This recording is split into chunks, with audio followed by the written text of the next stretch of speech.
Well. According to the Daily Wire, Fox's BRET BAIER to interview Kamala.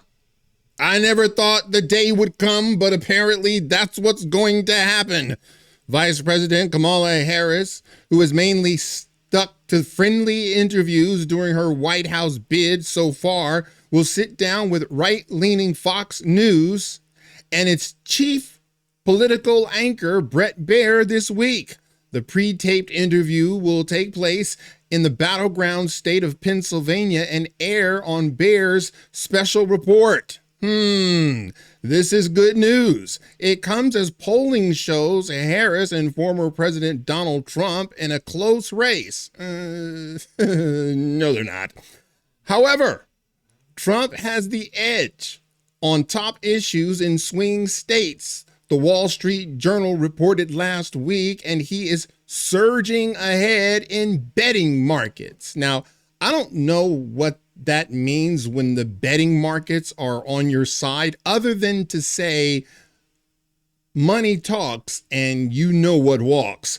According to the New York Times, Harris's interview with Fox News will happen shortly before airing, and the network said it expects the discussion to last 25 to 30 minutes. Now that's a very short time. That's a very, very close window. 25 to 30 minutes. 25 to 30 minutes.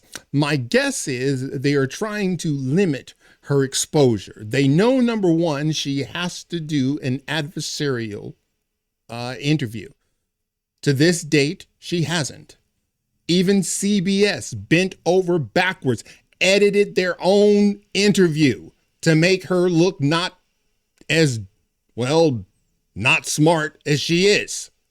So here you have 25 to 30 minutes. Now, my guess is she's already prepped about the answers she's not going to give.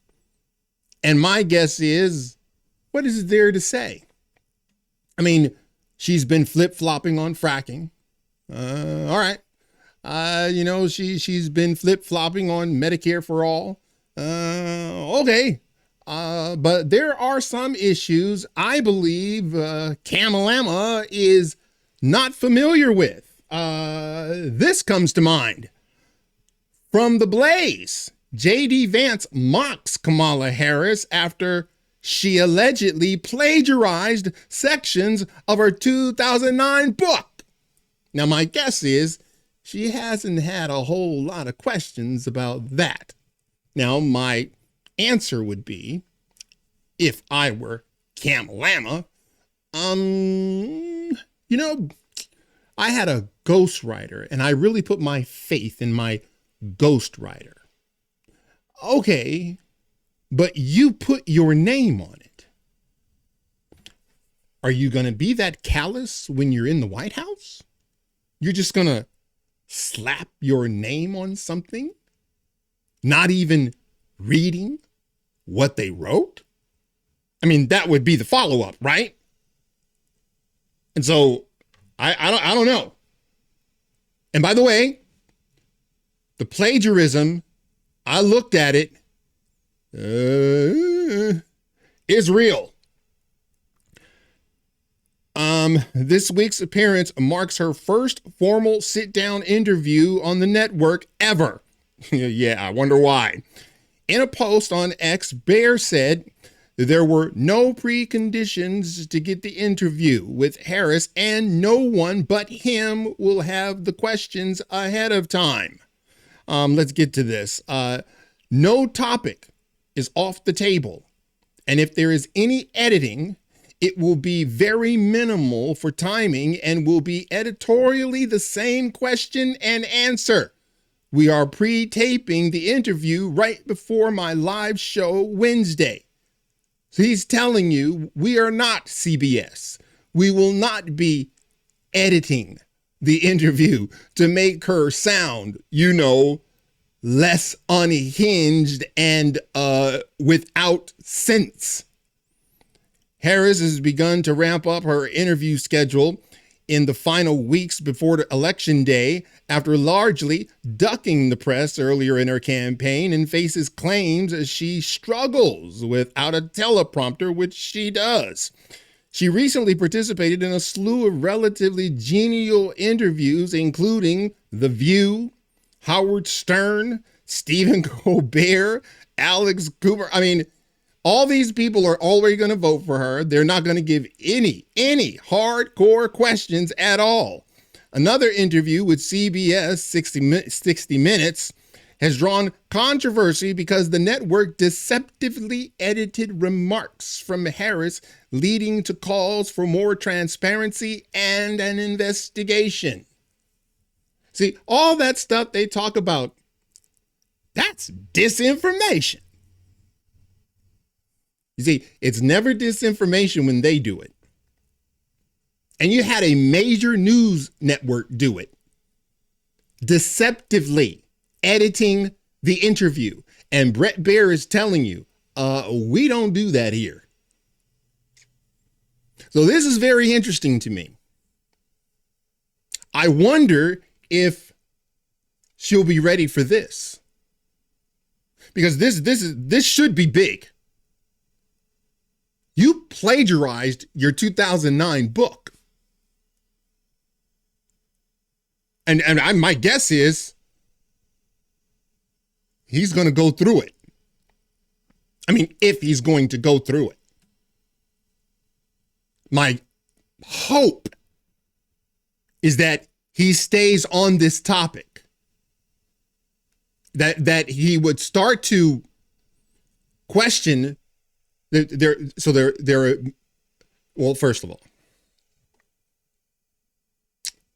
is this going to move the needle?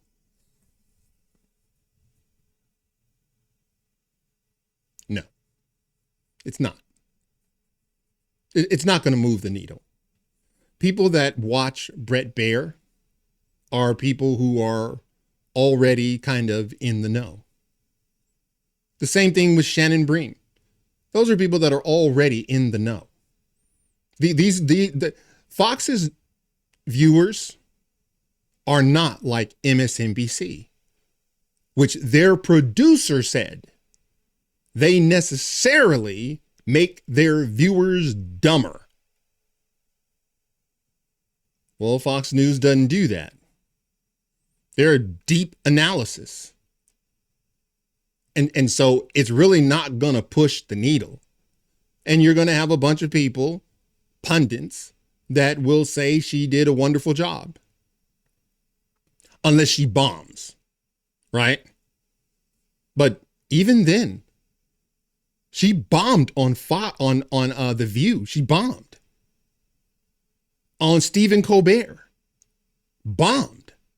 She didn't answer like real hard, just easy questions. She could have given easy answers and moved on, and she couldn't even do that. So I don't know what happens on Bret Baier, but he's a news guy, a straight news guy. No thrills, no frills. So this is going to be very interesting. I got to tell you, I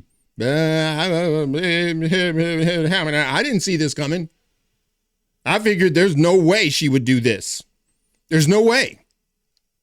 Because technically there's no upside for her. But you can't be the president of the United States and not have an interview with every major, news outlet. You gotta have it. You gotta do that. So I'd love to know what you guys think. I don't think it moves the needle one way or another. The debates didn't move the needle. I think that at this point, everybody's made up their mind.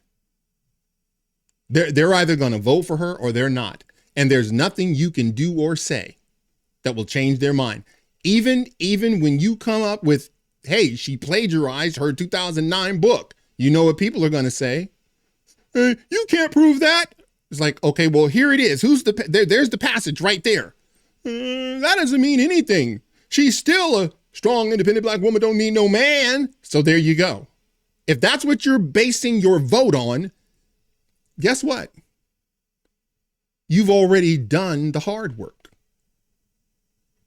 Because what's the real reason people are going to go vote for her? To prove they're not a misogynistic pig and that they're not racist. By and large, those are the people that'll vote for her. And there's nothing you can do unless you can magically change her gender and change her color. All right, that's it for now. If you like this video, smash that like button and subscribe. And if you're following me on Rumble, please press that follow button. And until the next time, God bless.